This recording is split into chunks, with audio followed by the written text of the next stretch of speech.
It's always serious when we have doping violations, but particularly serious when people know that in Olympic Games there will be a rigorous testing programme, and the Beijing Olympics were announced as the zero tolerance games, where there was going to be such a huge number of tests, 4,500 tests taking place. And of course there are some athletes who still thought they would get away with it, but hopefully not.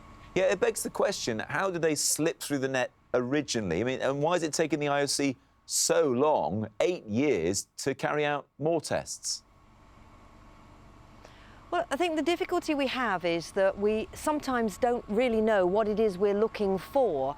There are ways of manipulating the substances that are prohibited to make them just evade detection, or even a microdose of that which would have been taken at a much perhaps higher level. So we certainly want to make sure that no one who is using doping substances feels confident that they will get through the test. So it's important the laboratory science improves, evolves, that they can actually look in a more sophisticated way. They can look, if you like, deeper into the sample, be it urine or blood, to see what was going on. So we're hearing 31 athletes from 12 countries from these retests alone. There are going to be more tests, we think, of samples taken at the London Olympics and Sochi, the Winter Olympics as well. So A, more cheats could be found, and B, could any of those cheats be British perhaps, Michele? Well, I don't think we should be complacent just by thinking that the UK has a rigorous testing programme.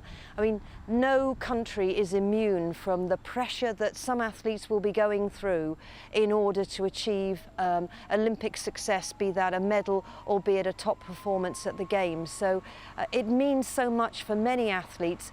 It could actually be, you know, financially it could be life-changing. So it's important that we do continue with our message to say, you know, if you are going to use drugs, you will be caught, because Beijing, yes, an 8-year statute of limitations.